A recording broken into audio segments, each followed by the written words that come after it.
मैंने अक्षय, चेतन, आशीष इन लोगों को सबको गाड़ियों पे बिठाया और मौलाना की तरफ सिर्फ पलटा और मौलाना का शुक्रिया अदा किया कि मौलाना आपका बहुत बहुत शुक्रिया कि आपने हमें ये सारी बातें बताई और कुछ चीज़ें हमें समझ भी आई। जैसे ही मैंने मौलाना को शुक्रिया किया, मौलाना मुझे देख के कहने लगे कि बेटा जाके संभल कर जाना।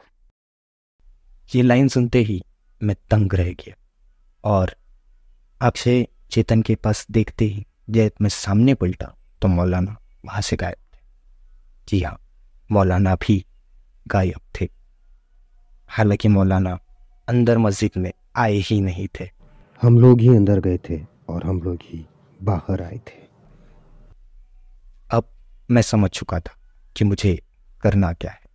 मैंने गाड़ी निकाली और सबको कहा कि गाड़ी कागजीपुरी की तरफ लेना। पर बंटी, आशीष और प्रशांत ये तीनों आगे घर की तरफ बढ़ गए और मैं, अक्षय और चेतन वापस कागजीपुरा किया। हालांकि अक्षय और चेतन पहले नहीं कह रहे, पर मेरे मनाने के बाद में, मेरे समझाने के बाद में उन्होंने भी हाँ कर ही दी।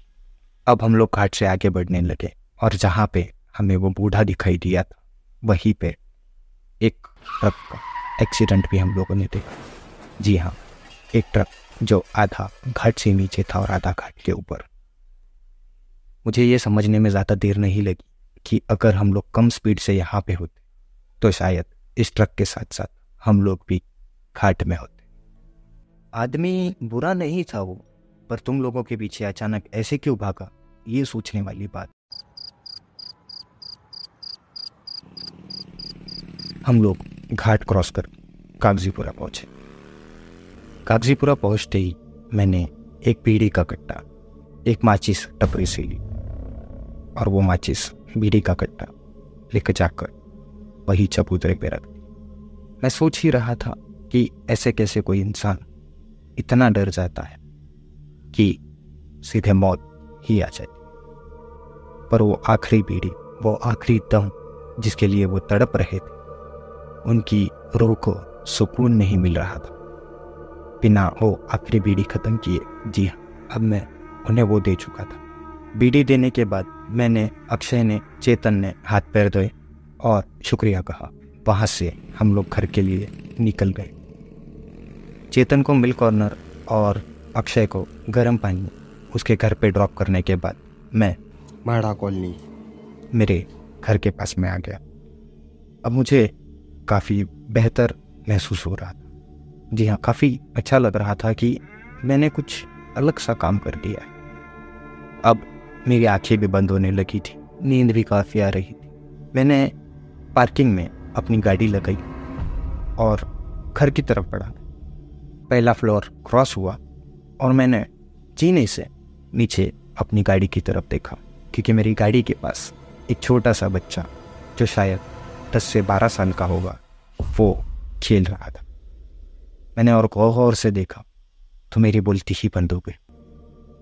वो लड़का मेरी तरफ देखते हुए कह रहा था, मम्मी मैं खेत में।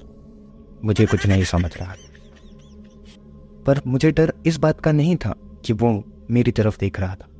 ये चीज़ ज़्यादा भयानक थी कि उसका सर पूरी तरह से फटा हुआ था और उसके सर के अंदर की सारी चीज़ें मैं पहले फ्लोर से देख सकता, वो भी बहुत क्लियर। उसकी वो सफ़ेद टी शर्ट जो उसके खून से पूरी लाल हो चुकी थी और उसका जो बहता हुआ खून था वो रुकने का नाम ही नहीं ले रहा। मुझे कुछ समझ नहीं आया कि मैं क्या करूं। इतना खून बहने के बाद में कोई बड़ा इंसान भी अपनी जान छोड़ देगा, पर यह लड़का ऐसे कैसे खड़ा है, और खड़ा है तो खड़ा है, ये मेरी तरफ घूर क्यों रहा है। ये सारी चीज़ें मुझे कुछ समझ नहीं आ रही थी। मैं भी अपने गाड़ी के पास उस लड़के को घूर रहा था और अचानक ही वो लड़का मेरी नज़रों से गायब हो गया। मैं परेशान हूँ। मैं काफ़ी डर चुका था कि एक सिंगल रात में मेरे साथ में ऐसे 2 हादसे हो गए जिनकी मुझे समझ भी नहीं थी। फिर क्या, मैंने आओ देखा ना ताओ, सीधे घर की तरफ बढ़ गया। मैं 3रे फ्लोर पे रहता था। अभी तो पहला ही फ्लोर क्रॉस हुआ था, 2रा फ्लोर क्रॉस हुआ, 3रा फ्लोर क्रॉस हुआ मैंने अपने घर की चाबी बाहर से डोर में लगाई और लॉक खुलने लगा। पर अब मैं और ज़्यादा परेशान हो गया क्योंकि इस बार मुझे वो आवाज़ काफ़ी नज़दीक से आई। मम्मी, मैं खेत में।